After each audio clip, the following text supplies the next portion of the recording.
Hey, Reid. Hey, Ben. So who are you? They let you in off the street somehow? You snuck in? Yeah, I snuck in. You know, it's one of those things where you try to pretend to say, hey, I might work here at this company called LinkedIn. Well, we are here at the LinkedIn New York offices, and this is our very first episode of the Startup You podcast. So welcome to the Startup You podcast. And Reid Hoffman, Ben Kesnoka, we're going to talk about one of our favorite topics, which is how to build a career in the modern economy.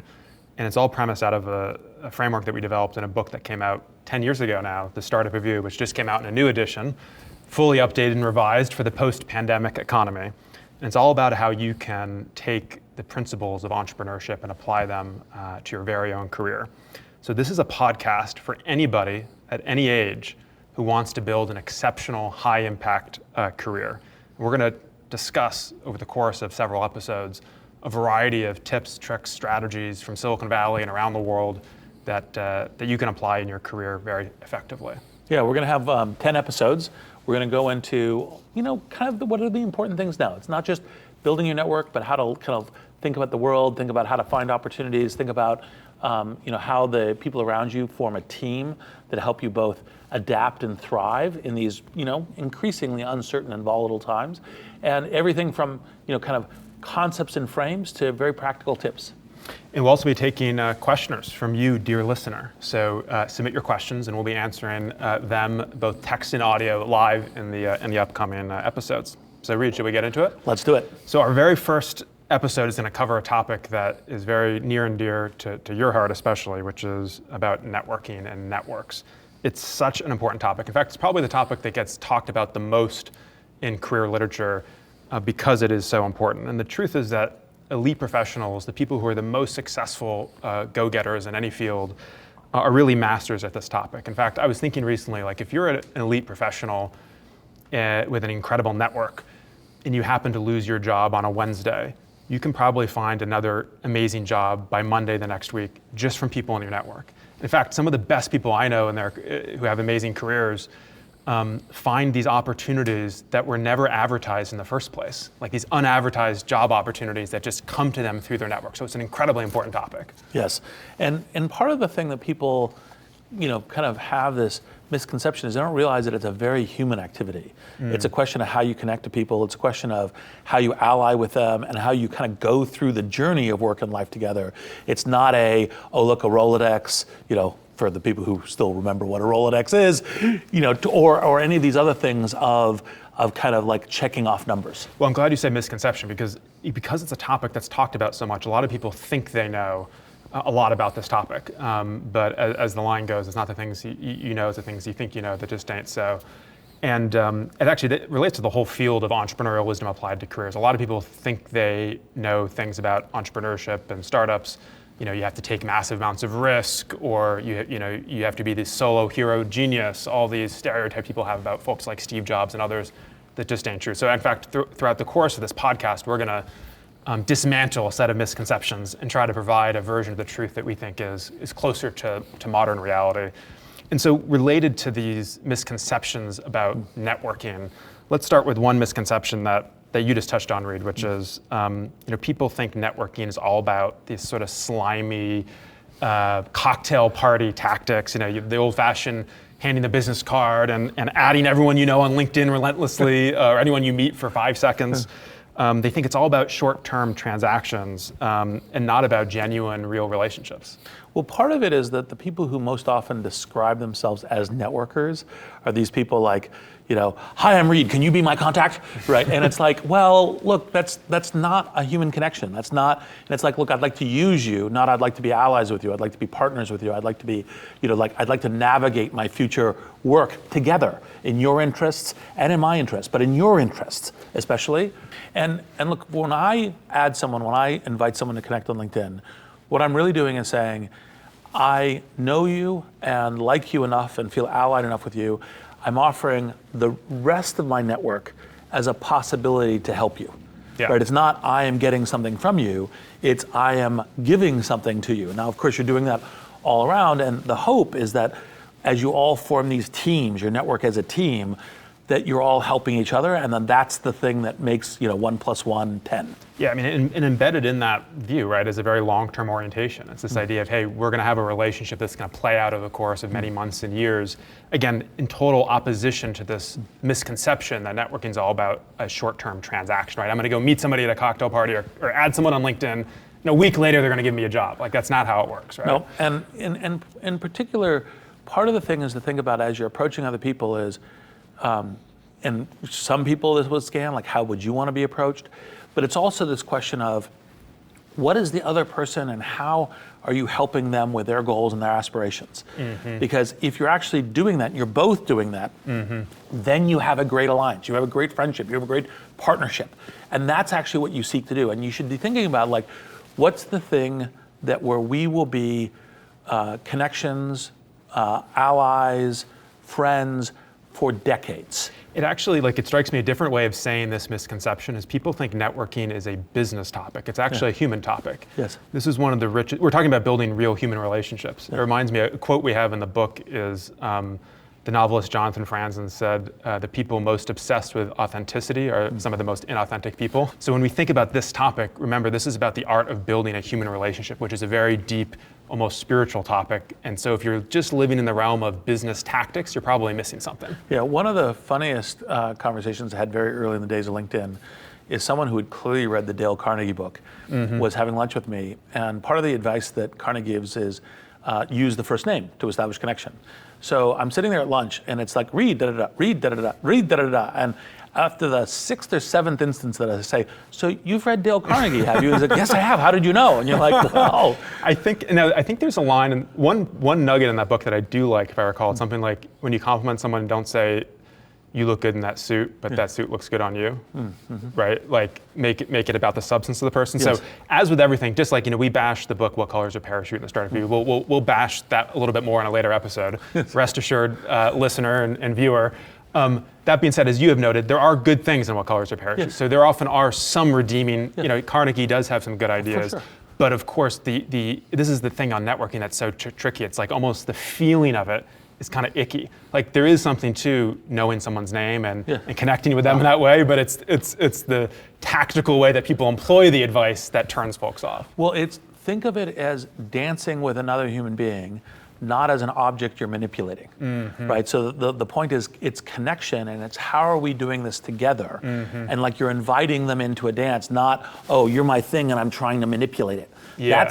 That's the framework mistake, which is why most other people go, ooh, networking feels a little off. And the word dance is perfect, right? Because it's all about mutuality, Yes. right? And I actually think dancing is a fantastic metaphor for life. Like, dancing with life is a good way to maybe think about life strategy, but the idea of relationship building as a dance, I think, is fantastic. Okay, let's talk about a second misconception. The first misconception, networking is all about short-term transactional relationships. This is something much deeper, much more humane, and we're going to get into some more details on that.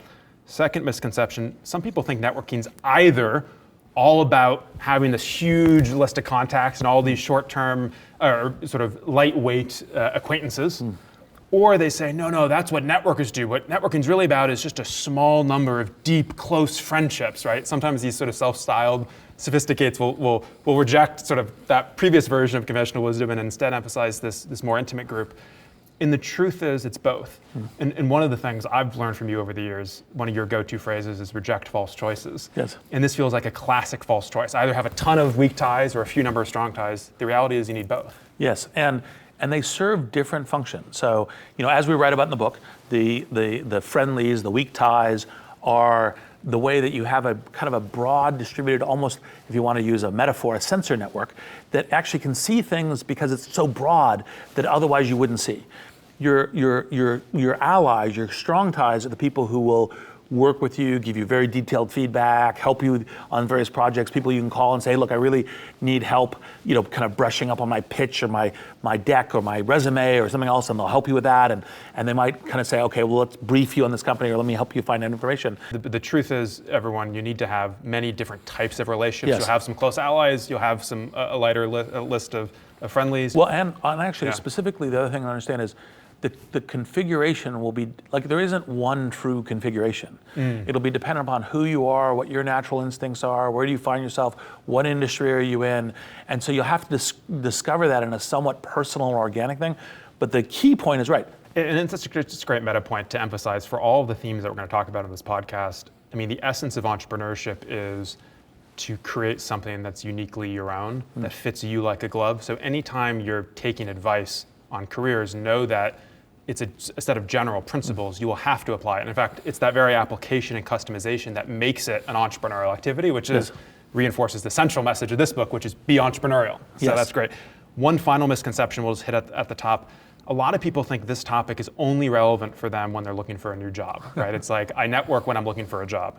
In fact, this is a topic that's vital for every professional to internalize and employ every day they're at work.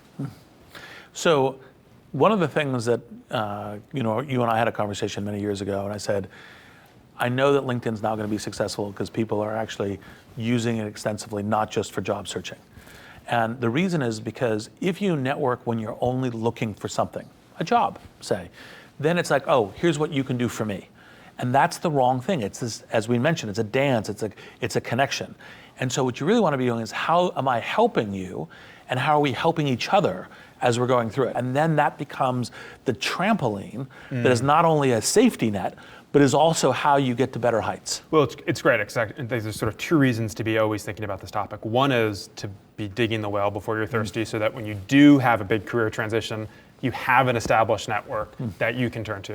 And the second reason, just to reiterate your point, is because there's an enormous number of opportunities in day-to-day professional life where you can use your network, not to find a new job, but to make a better decision, to navigate a tricky challenge, to do a reference check, et cetera. So this is a set of themes that is just far bigger than finding your next job. As important as that is, there's all sorts of applications in the here and now. Yeah, and also, by the way, by having those ongoing human connections, those actually, in fact, not just make you much more capable, but when you get to those crisis moments, your team is there and assembled and active, and you've got the skills and you've got the muscles, and you know how to navigate it.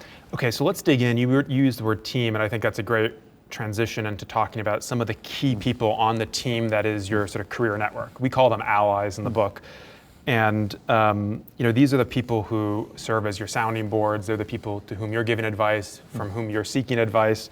You're working on projects together. So we're going to start with allies, and we want you just to reflect on, who are the half dozen people today who you go to for advice, whose counsel you seek, who you'd be excited to work with on a project. These are some of the most important nodes in your network. And the sort of central characteristic that defines these relationships, at least in part, is that help and value is flowing, right? You're doing stuff together. You're helping them, they're helping you. You're never keeping score, to be sure. This is not a quid pro quo thing, but it's this relentless attempt to add value, get value, help each other, deepen a relationship through collaboration. Yeah, and by the way, part of that basis of trust allows you to actually form key alliances, which may even be surprising. So, like, for example, very early in my career, just when I was starting LinkedIn, one of the people, my now close friends, that I was building a connection with, was Mark Pincus. And you'd say, well, he was doing this thing called Tribe, which is a social network. I was doing LinkedIn, which people also then described as a social network. And it was like, well, but weren't you competing? What happens if there was, if there was overlap? So Mark was building Tribe, which was an early social network. You were building LinkedIn. So you're saying the two companies were kind of competitive. Well, no, some people would think of them some as people thought they were competitive. Yeah. And in early entrepreneurship projects, you actually don't ultimately know where these things go. Something may start as a social network, really decide it's going into a professional network, start as a professional network, head in a different direction. There's a whole set of different things where it's organic, they flower, they change. So the natural thing is, be protective, don't share techniques, don't share ideas, don't share observations. And the actual fact of the matter is, we shared everything that we would think about. Here's what's actually going on in social networking, here's what the key things to do are, here's how people are experiencing them, these are the things that need to happen. And even when, for example, when we were thinking about maybe LinkedIn should be broader and more inclusive of a wider range of conversation. Mark would give me advice on that. When Mark was saying, well, what should be the professional profile on Tribe, I would give him advice on that. Because actually, in fact, what we we learned was that being allies and friends, we would both amplify each other in this much broader world. I mean, there's a side note, which is because in both of our day jobs, we were investing in startup entrepreneurs who build traditional companies, not just career entrepreneurs, but people building companies. And advice that I heard you once give an entrepreneur who was paranoid about sharing their business idea was share your idea with anyone who can offer valuable feedback and nobody else. Yes. And I think this sort of openness to sharing your idea to get feedback is a critical skill in the process of building a startup.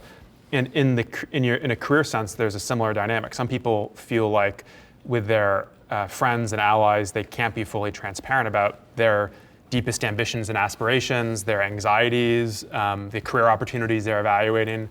But I think you're making a great point, which is part of what makes it an alliance relationship is a certain openness and a flowing to what you're working on. And even if it's potentially conflicting or your friend's working on a similar sort of idea or has a similar goal in life, working through that together is a hallmark of a great alliance. And 100%. And here's part of the way to look at it, which is what's the things that are most important to you, the startup you're working on, your big aspiration, et cetera.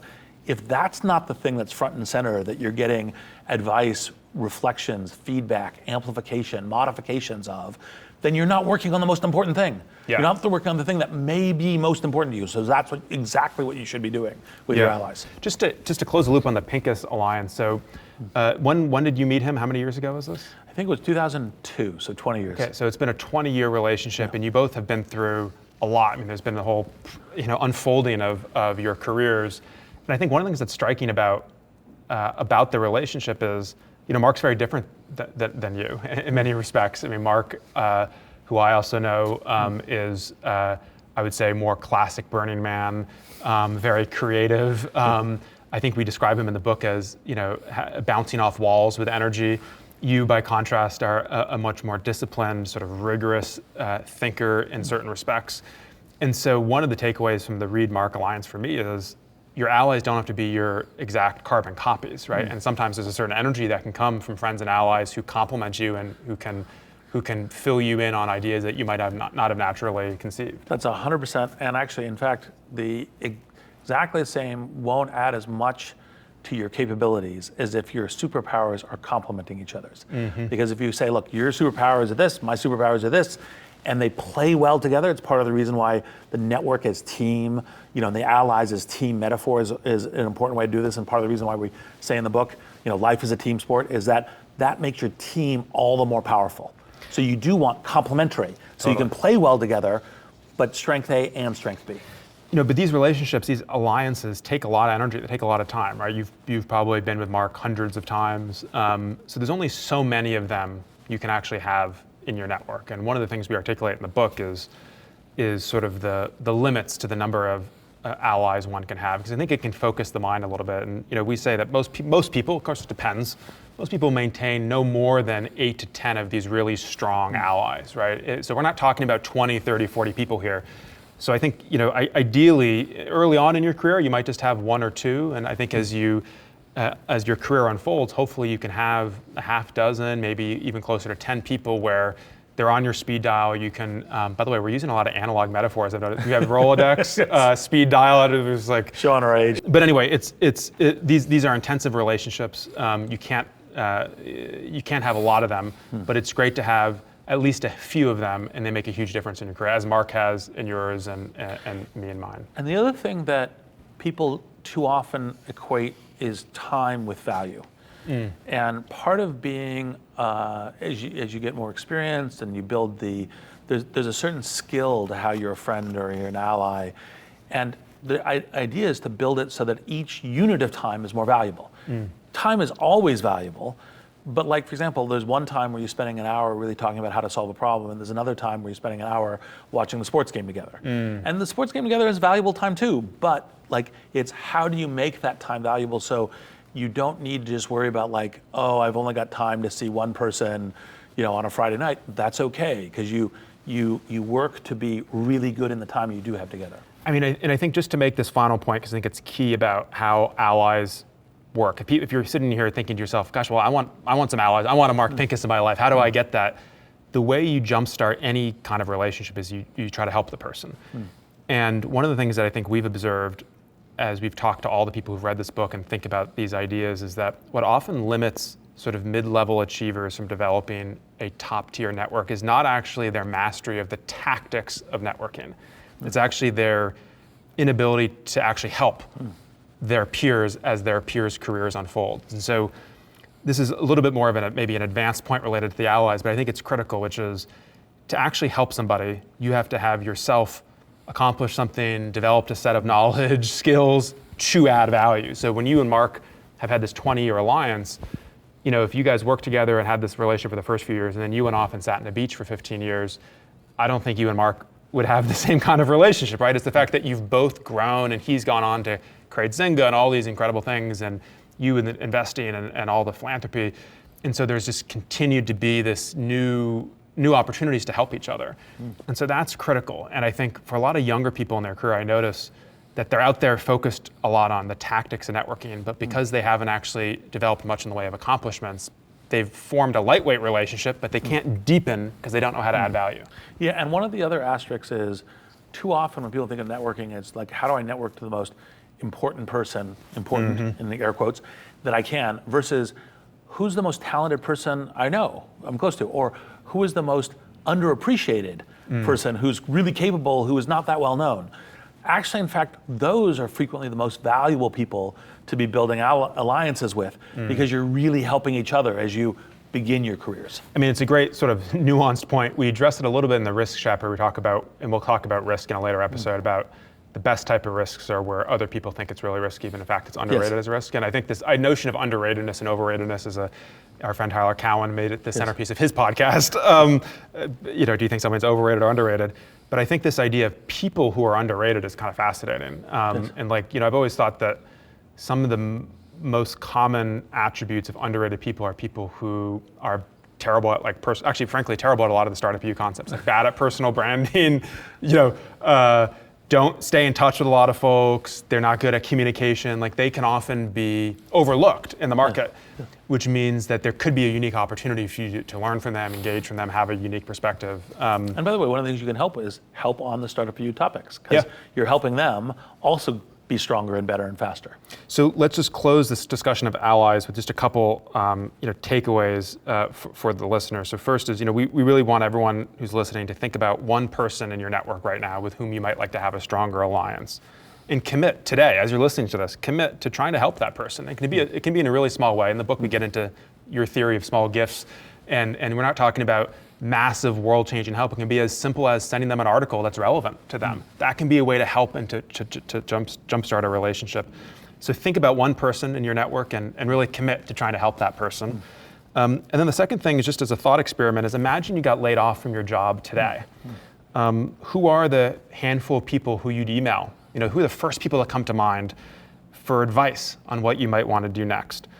That's probably an indicator that those are some of the allies in your network. So reach out to them now before you get laid off or before you're looking for your next opportunity, and start strengthening that relationship right now. And so that could be a way just to sort of generate a quick list of who's most close to you in your career. Okay, Reid, let's talk about a different archetype of relationship, because we're talking about the 5 to 10, the Mark Pincus, these close friendships, relationships, allies. Many of us in the modern world can actually maintain hundreds, thousands even, of professional connections. In the book, we call them friendlies. Sociologists would call them weak ties. These are kind of the acquaintances. We wouldn't call them full-on friends, but you kind of have a positive association. You've met them a couple times. You trade email. Maybe you've had coffee once or twice. And these can be really valuable people in your network. Yep. And in particular, the classic of weak ties is they usually are in could be other geographic regions, other industries, other technology-focused areas, and so they have a really valuable, broader lens. And because part of the reason why I'm saying you need allies and friendlies is that you want both deep people helping you, but you also want that broader lens of knowing what's going on, because we live in these more and more volatile and uncertain times. And so how are industries changing? How are technologies changing? What might my career look like over the next 2 years, over the next 10 years?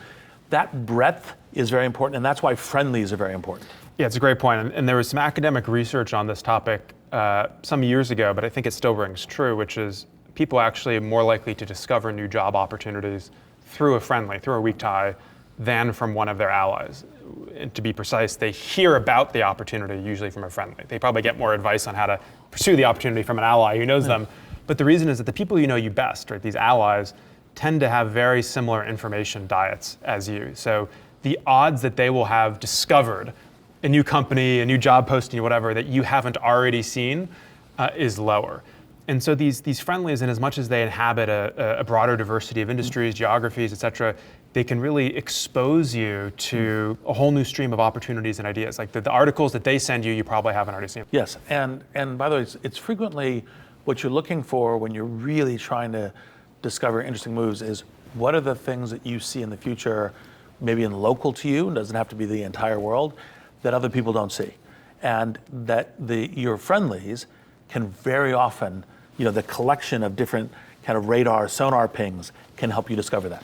And it's also the case that, again, we're talking about the contrasting allies and friendlies. There's so much that's valuable about allies. And of course, if you had to focus your energy anywhere, I think we'd suggest, have a handful of deep relationships, not just for the career benefit, but emotionally, those tend to be more satisfying. But again, another interesting contrast, one challenge with people who know you well is they tend to reinforce your identity in potentially problematic ways. And so when you talk to people who are trying to do a complete career reinvention, like they really want to pivot out of one field to another, which is increasingly common in this economy. As we know, we're all going to have to likely reinvent ourselves several times over the course of our careers. Sometimes it's the people that know us well that don't allow us to rethink our identity, right? They themselves have such an ossified view of who you are that it's actually better to get outside of that network and to talk to some of these weaker ties. And they will be the ones say, oh yeah, you could totally go into healthcare, or you could totally reinvent yourself as an artist, or like they're not. And so there's real value if you're thinking about a career reinvention. Talking to this diverse network can be quite helpful. Yes, you can really maintain a lot of friendlies, and this is where LinkedIn is really the ultimate power tool. Like the way I think about LinkedIn is it's useful for allies, but the ally relationships really happen in an offline context. It's phone calls, it's meetings, it's one-on-one emails. I think LinkedIn's power to me as just a plain user, comes to life with all these friendlies. It's all these people where I meet them a couple times, but then I see they got a new job, I can send them a congratulations note on LinkedIn. And so I actually feel like here's one of the places where I'll be back. slightly au contraire, which is the short answer, just like our book, is it's both. Right. So on the one hand, of course, it has you have 1,000 connections on LinkedIn, and you have a whole bunch of friendlies because you don't have 1,000 deep allies. But on the other hand, even with your deep allies, like part of, for example, what I will encourage people to do is they'll say, hey, like a person's trying to solve a problem, and they go do the search on LinkedIn, and they say, oh, this guy Ben Casnocha, would he be good to talk to about this? Yeah. Right? Yeah. And then it was like, oh yeah, no, he's actually a deeply expert about the network of what's going on in emerging tech around the world. That's all of what Village is doing. So yes, you should go talk to him about this, right? And then, but by the way, them having done the search, having thought about it, and coming to me makes it much easier for me to be helpful. I mean, if we geek out on like LinkedIn best practices for a second, I think this is the most fundamental thing, which is, I think it's a setting on LinkedIn that you can allow people to view who you're connected to. So not everyone has a setting turned on. I think you should keep it turned on, in my view, because this is one of the best ways to use your network, which is like anytime someone tells me, hey, I'm looking for a job, or I will tell them, go on to my LinkedIn profile, see who I'm connected to, then send me a note and ask if I can make intros to those 5 people, and I'll say yes or no, and I can do that. But do that advanced work. You can see my network. This is the beauty of the transparent network. Rather than asking the blue sky question of, hey, do you know anybody that might want to hire a software engineer? I'm like, I don't even know where to begin with that question. So go see who I'm connected to. And then you can have a personalized follow-up and say, hey, I saw you're connected to someone at Nike. My dream job has always been to do social responsibility work there. Can you introduce me to your friend John Doe who works there? Yes. And so that's a great way of using the LinkedIn network to interface with anyone in your network. And exactly as you say, not only is it a way that your friend, your ally can help you, but also you're likely to get much better results. As opposed to, well, the software engineering company I happen to be thinking of right now is X, whereas you might be really interested in Nike, and I might have said, oh, Oracle. Helping somebody through making an introduction is sort of an essential currency of this topic. And letting yourself, Ben Franklin once said, the best way to make a friend is to let yourself be helped. letting yourself be helped by asking for and receiving an introduction from somebody in your network is an essential activity. I mean, if you're not asking for, making intros, receiving intros on some regular cadence throughout the year, you're probably not living a network life and sort of flexing and strengthening your network. And you can ask for intros and make intros to Friendlies, right? Like, and one thing people sometimes, I think, misunderstand here is, especially if it's like around job searching, they think it's a huge imposition or asking for a favor. Like if I have we have a portfolio company that is growing and hiring, and there's a great candidate, and I meet some candidate who I know is great, is looking for a job, it's actually no imposition. I actually want to do that intro. It's like, wait, you mean I can make an intro between this company and you? Like that's a win for all involved. I want to do that. And so ask for the intro, like see who I'm connected to, that allows me to add value. And so brokering introductions with your Friendlies is a key skill. And as you know, one of the internal cross-checks I have when I introduce two people is, would those two people thank me for the introduction, even if no business, nothing else happens? Yeah. Right. Yeah. They'll go, yeah, that was great, thank you. So, and that's an internal question I have. Call it 95, 98% plus of all introductions I make pass that. Okay, let's get into some real in the weeds again. This might be in the DVD extras. Do you double opt-in intros on all the intros you make, or will you blind intro? Given your level of, I will blind intro when I am quite certain of it, and know. So it's like, oh, actually, in fact, this is a really interesting person who's doing some really interesting in Web3. I know them personally. Yeah. They want to talk to you. I'll just introduce. Okay. Because I know you'll be interested, given what you're doing at Village and all the rest. If it's like, well, asking for some advice on a book, an author thing, might be something interesting to you. So here's why.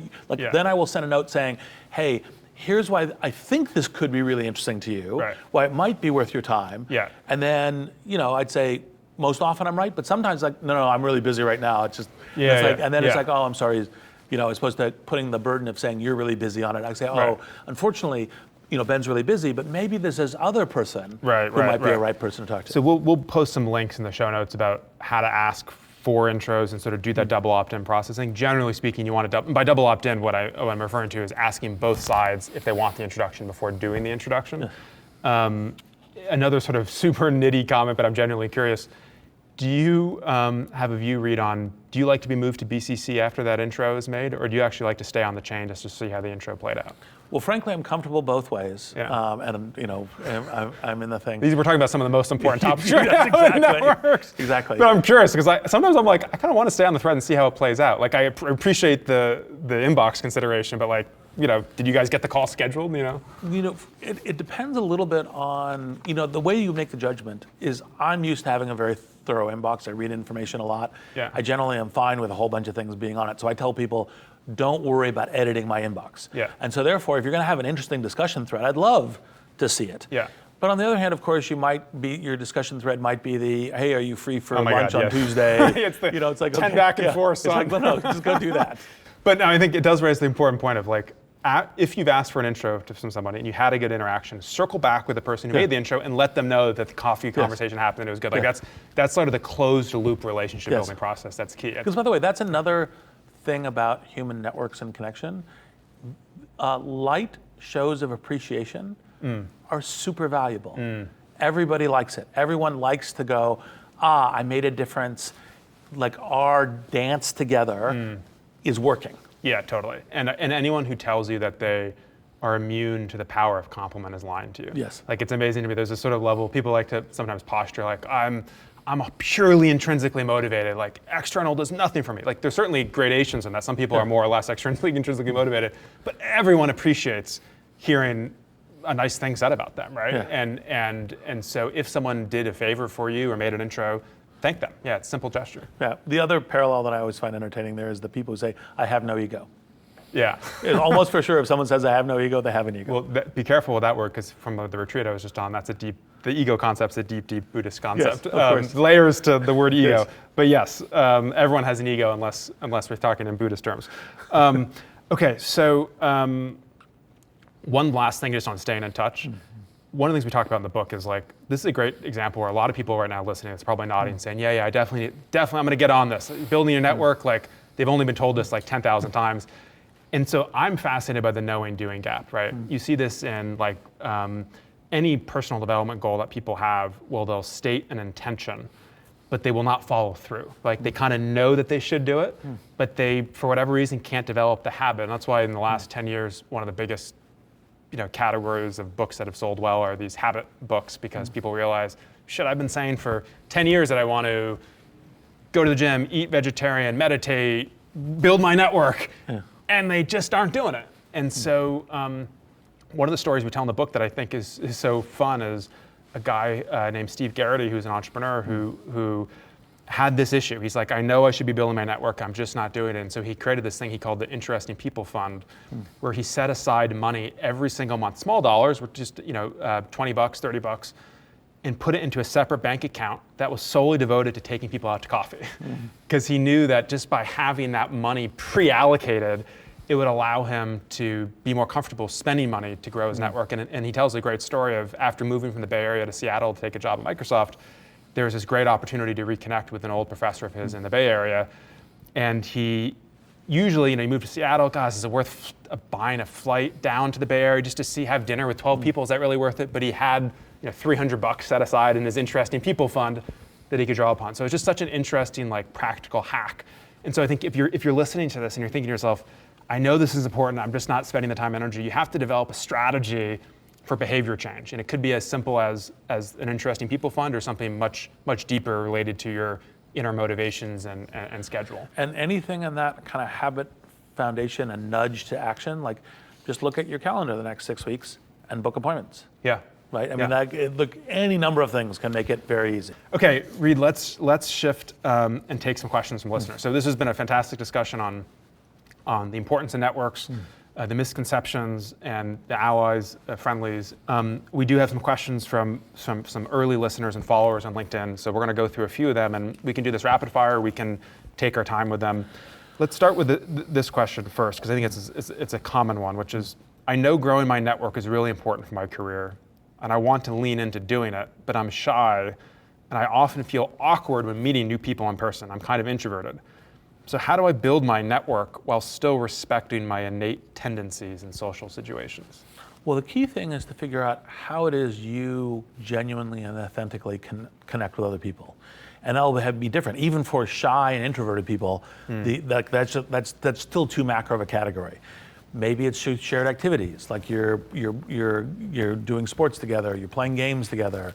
Maybe it's through, hey, I'm going to invite you out to coffee, and I will prep the agenda a little bit. I'll say, hey, I wanted to talk to you about coffee because there's this funky thing going on with Web3 and NFTs, and I was really curious what you would say about that, right, as part of doing it.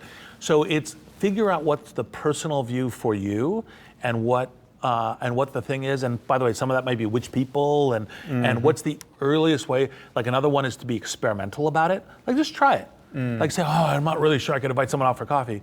Well, who would be the person? If you're going to invite one person out for coffee, who would the person be? How would it do it? What's the easiest thing? And they go, oh, maybe that actually works pretty well. It's great advice, and I do have a lot of compassion for the question. When I started my first company as a teenager, I remember people told me, you got to go network, build your network. And so I went to a networking event in San Francisco, and all these people were standing around at these tall tables chatting, and I kind of froze. I'm like, what am I supposed to do? Like go and interrupt somebody and talk to them? And so I remember going into the bathroom and locking myself in the stall until the speaker began and the networking reception was over. And then I reemerged and was like, okay, this is a safe space. Now I know what to do. You sit in a chair and you listen to the speaker, and then I just left. So it's totally normal to feel nervous, to have anxiety around this. And it is a skill that can be learned. But to your point, Reid, be you. Like not everyone has to be life of the party, Mr. or Miss Extrovert. And I think one of the pieces of advice that I sometimes give people when they're doing a formal presentation is I say, know how you're going to open and know how you're going to close. Have some lines in your head that you've just sort of memorized. It could be one or two sentences, but sometimes the anxiety I find melts away once you're sort of in the flow of a conversation. But it's like for me at the tall table, people standing around at the event, we've all been there. I learned just to say the phrase, ultra tactical, but like, hey, can I join the conversation? Or hey, am I interrupting? Yes. Like just knowing that that's a phrase to use that is like professional and people respect, oh sure, come join us. Yes. That's all you need. And just knowing that's the phrase can kind of release your nerves, and then you can just be yourself. Yeah, and by the way, people are there at the network because they're planning on talking to people. Yeah, and they're probably nervous themselves too. Like this, we all have some degree of imposter syndrome. This idea of everyone knows exactly what to say and they're all so fluid, and I'm the one who's nervous. Yes. That just ain't so. Okay, another question. I moved around in my career a lot during my 20s, trying different jobs and industries. That left me with some really close friends who are great advisors, but I'm now in a new industry and my network's really small. And all of my colleagues and people in the industry all seem to know each other already. So how do I grow my network in a brand new industry where I don't have any existing credibility? Well, this is precisely what kind of our chapters on this in the Startup View are about, which is, be human and intentional, right? Kind of say, hey, I need to, and by the way, people would appreciate even to say, hey, I've just joined this new industry, like I've just joined this, not just this company, but this industry, and I'd really appreciate if I could grab a coffee with you or talk a little bit about it and come up to speed about like what's important and so forth, because people like to feel appreciated, like to feel that they're knowledgeable and so forth. And not everyone will say yes, that's okay. Yeah. Sometimes people are really busy, sometimes other things, but if they go, okay, yes, even that can be a way to do it. Yeah, it's a great point. I mean, I think it's also, the fact that you have different industry experience could make you a more interesting person, going back to the discussion of interestingness, because if you're an industry insider talking to another industry insider, you're really just doing this comparison test on who knows more, and the bar is pretty high, right? Am I going to teach you something more, like if someone met you and said, Reid, I'm going to teach you about venture capital, that's a pretty high bar, right? Yes. If they came to you and said, I'm going to teach you about this new theory of physics that's super emergent that you might not have heard of, you're like, tell me more, right? Exactly. Of course, it presumes a curious person on the other side, but if you're talking to someone who's curious, actually the fact that you came from a different background can be really compelling. Another question, should I try to network with people more successful than me? Like, should someone be reaching out to you, Reid, if they want to break into venture capital, or break into entrepreneurship? Should they be trying to get an introduction to Reid Hoffman and get it on your calendar? Or if they're just out of college, should they be trying to connect with someone who ran the entrepreneurship club at their university? So generally speaking, the principle is you should connect to the people who are most useful, that are well connected to you within your network. Now, sometimes that might be a very successful person, because like say, for example, someone who knows a really successful VC, who is a strong ally in both directions and a trusted referrer and can make that reference, and then that can be great. That's a great thing to do. The cold call of, hey, you're a really successful VC and I'd love to spend time with you, what you don't realize is successful VCs get X of those per day, right? And it's just like, I'm exhausted. So the more typical, more numeric case is to say, well, who are people who would be super talented or knowledgeable that are a good fit? I remember when we used to work more closely together, you get emails all the time. Hey Reid, I'm 23 years old, I live in Chicago, I'm thinking about starting a company, do you want to get coffee? Yes. It's like, why do you think that email is going to be successful? That being said, I do believe that anybody can get on anybody's calendar anyway. If somebody out there listening wants to have a one-on-one conversation with Joe Biden, I believe that's possible. Everybody in the world is reachable if you work hard at it and you work a network and you're thoughtful and you're persistent. That doesn't mean it's a good use of time or high ROI to reach out just to the most powerful person in whatever industry you're thinking about. So generally speaking, I think the best advice is to incline towards peers, to build a relationship with people who can be your compatriots as your career unfolds. It's great to find a mentor. Yeah. That person doesn't have to be the most famous person in the industry, doesn't have to be the most important lawyer, doesn't have to be the person who started the firm. Almost anybody with incrementally more experience and wisdom than you could be helpful to you. Yes. And so don't be overly obsessed with status in that way. And well, actually, that usually will be a more failure point, because what you're looking for is an interesting, talented person who has information that wants to have a conversation with you, or wants to interact with you or help you in this way. And it's critical, while we're here, we should remember, let's go back to the previous point we made, you always want to be trying to help people you meet. And a lot of times I think a failure case among young people building the network is they think, how could I possibly help Mr. or Miss really important lawyer at Wilson Sonsini? How could I possibly help Bill Gates? If I meet Bill Gates, I'm just going to ask him for help. Yes. And there's a failure of imagination. Like, how could what could I ever do to help Bill Gates? What, would I write a check to the Gates Foundation? I don't think your $5 donation is going to move the needle on the Gates Foundation. So you have to be creative, right? Think about what are ways that you could help somebody who has had more success than you, who might have more money than you, might more power than you. And frequently, the best way to help is through information, through an article, an insight, a trend. So like if I meet a college kid who's thinking about their career, I'll often say, when you meet with older folks in the industry, talk to them about key trends that are happening on college campuses. We all know that today's trends on college campuses are tomorrow's mainstream cultural memes. So everyone's interested in learning about what's happening on campus. So boil that down into a couple key nuggets and share those nuggets. Never forget that you should always try to be helping someone you're working with, talking to. Yep, exactly. And part of that is to say, in that information, what you can share, like take the Bill Gates example. Bill is actually super motivated to do stuff about climate and pandemic. If you say, look, here, like say you're a college student, it's like, well, here's the things that I'm seeing as trends within my college. That's actually something that's super interesting to him. It's a lens he doesn't have and is useful for figuring out the future. And that, like even those kinds of things, even all the way back to interestingness, can be helpful. Yeah, so if you're taking someone out to coffee, have in mind, or it could be a Zoom meeting, et cetera. Again, coffee might be another analog example of English. Think about a couple areas where you feel like you could help that person and a couple areas where you might want to seek help and get help, right? Go in with that preparation. If you just go in with a one-way interrogation session, that's not the basis for a long-term relationship. And similarly, if you go into the meeting and just try to lecture the person and give them advice that they never asked for, that also won't really work super well.